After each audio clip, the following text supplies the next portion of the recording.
おはようございます。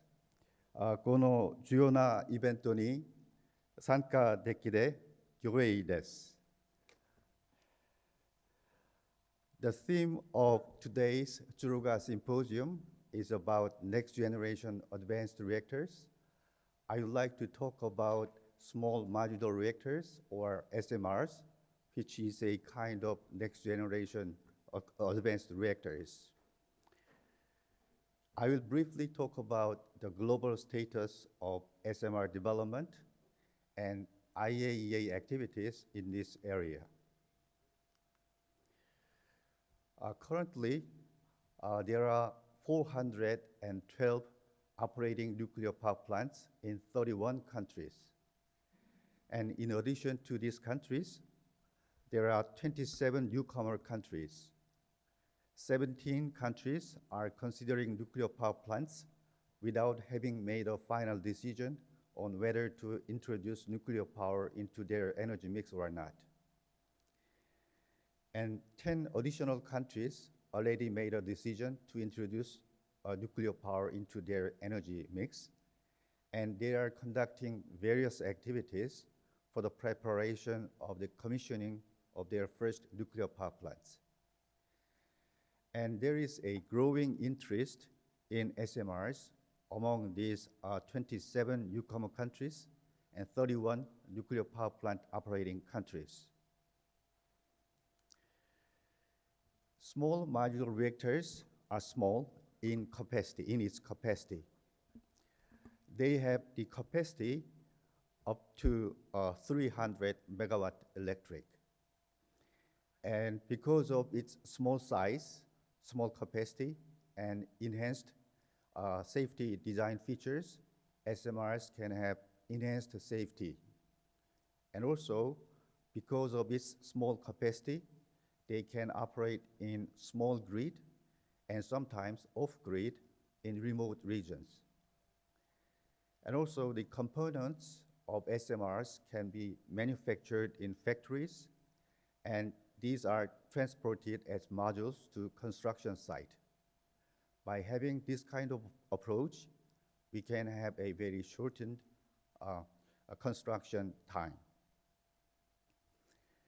And reactors have different designs. Some of them are typical water-cooled reactors, and some of them are Gen 4 type advanced reactor designs. And these reactors can operate flexibly to provide electricity and also heat for industrial purposes. There are many different kinds of SMR designs.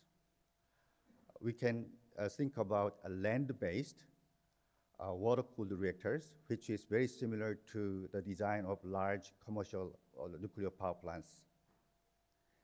And there are also marine-based water-cooled reactors.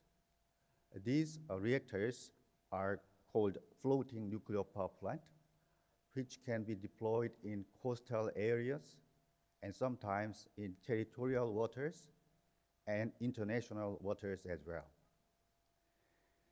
And also, there is a type of liquid metal-cooled fast reactors. This is a Gen 4 type reactor, which is good for better utilization of uranium resources and reduction of final waste for disposal. And micro-reactors have the capacity less than 10 megawatt electric, and this micro-reactors is a subset of small modular reactors.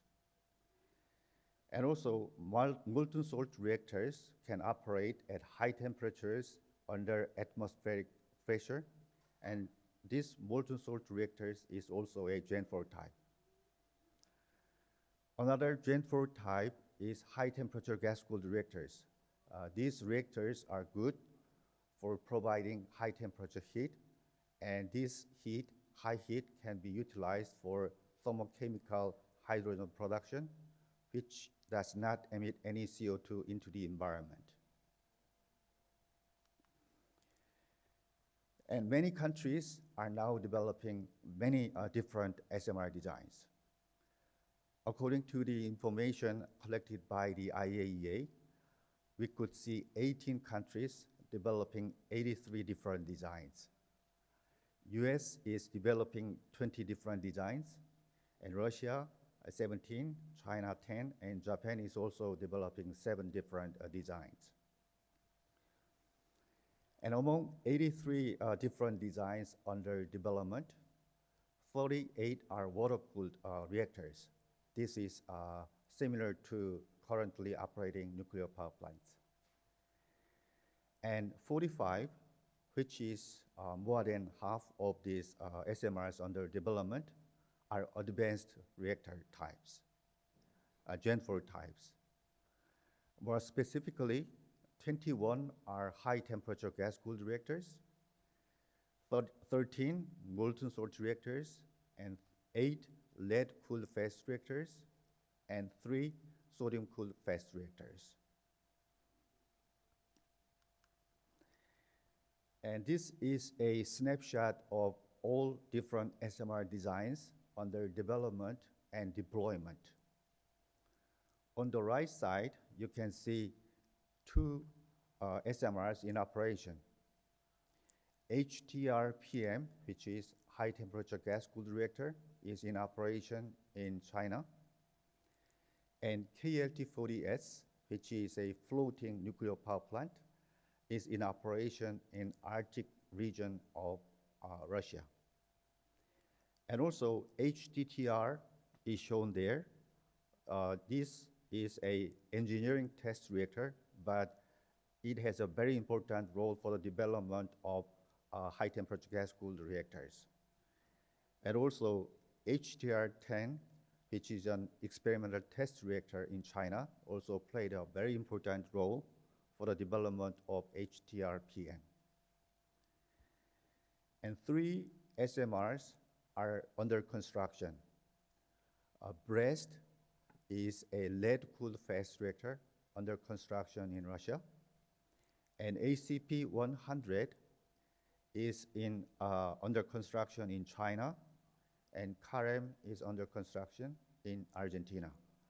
ACP-100 and CAREM are water-cooled reactors. And the rest of SMRs are in different stages of development. Some of them are very close to the start of its construction, and some of them are very early stage of conceptual design. And this one shows various HTGR, high-temperature gas-cooled reactor designs under development. As I already mentioned, in China, we have one experimental test reactor and also big one, HTR-PM, in operation. And in the US, XE100 is going to be constructed in Dow Chemicals industrial site to provide heat in multiple units. And in Japan, as I already mentioned, HTTR is in operation, and this one will be used for the demonstration of hydrogen production by the year 2030.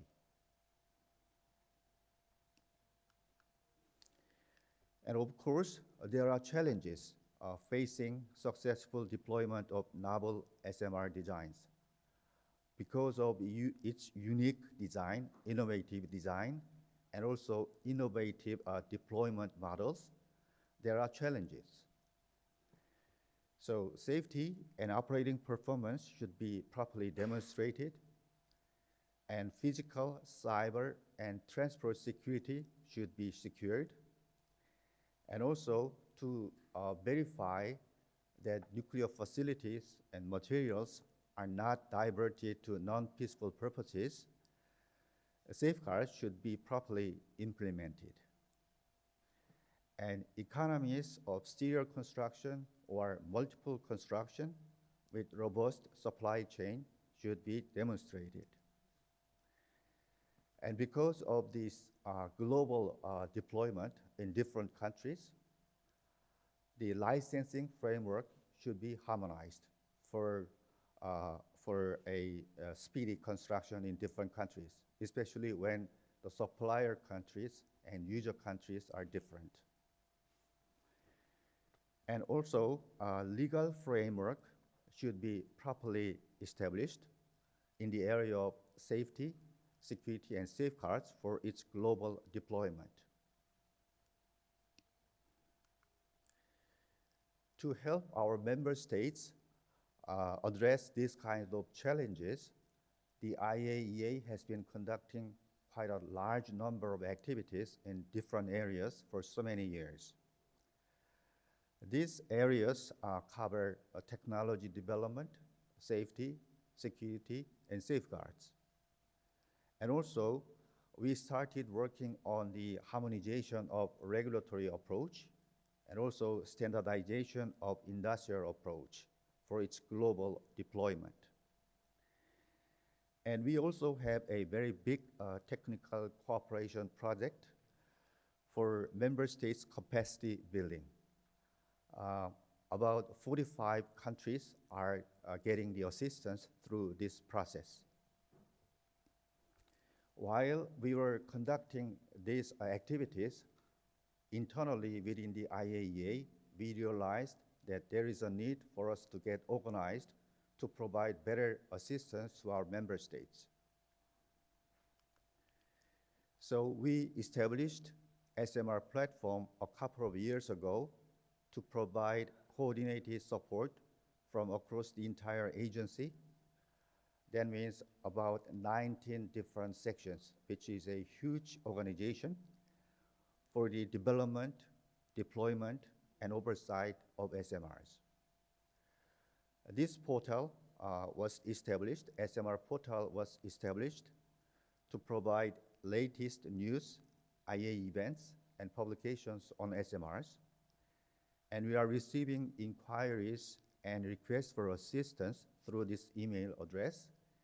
And currently, we received 7 different requests from our member states within this year, and the number is rapidly increasing.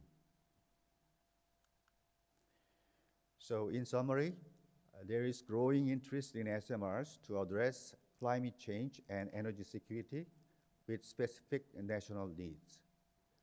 And also, there are various SMR designs under development at various stages. And as I already mentioned, more than half of these SMR designs under development are Gen 4 types. And challenges should be addressed in a timely manner in order not to lose the opportunity of its contribution to climate change mitigation, especially when renewables are rapidly growing its share. And SMR platform has been established to provide coordinated support in the area of technology development, deployment, and oversight. Thank you very much for your attention.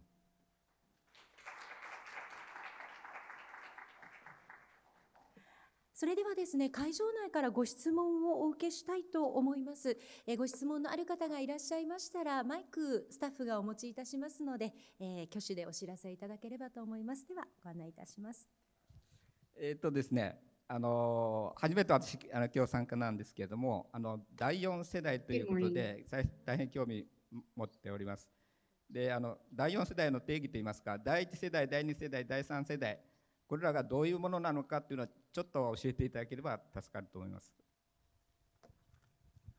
Thank you very much for the question. The definition of Gen 1, 2, 3, and 4 was established about 20 years ago when we started talking about Generation 4 International Forum. Gen 1 means the early commercial designs. Right after we developed a small ones, we realized that nuclear energy can be utilized for civil purposes. So that's the Gen 1. And Gen 2 is based upon the experience of Generation 1 early designs.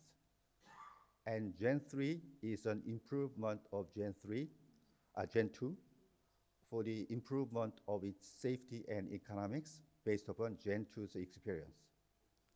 And Gen 4 reactors are future reactors. especially in terms of resource utilization. Recycle is good, important element. And also safety, we need to have more enhanced safety and better economics. And at the same time, when you talk about recycles of fuel materials, proliferation resistance and physical protection should be also ensured. So Gen 4 is a future-oriented reactor design. I hope this answers your question. はい、詳しい説明大変ありがとうございました。貴重なご質問ありがとうございました。まだ会場内からご質問があろうかと思いますが、次の講演のお時間となっておりますので、大変恐れ入りますが、一旦次の講演へと移らせていただきます。改めましてご講演いただきましたハン様に大きな拍手をお送りください。Thank you very much, Mr. Han. ありがとうございました。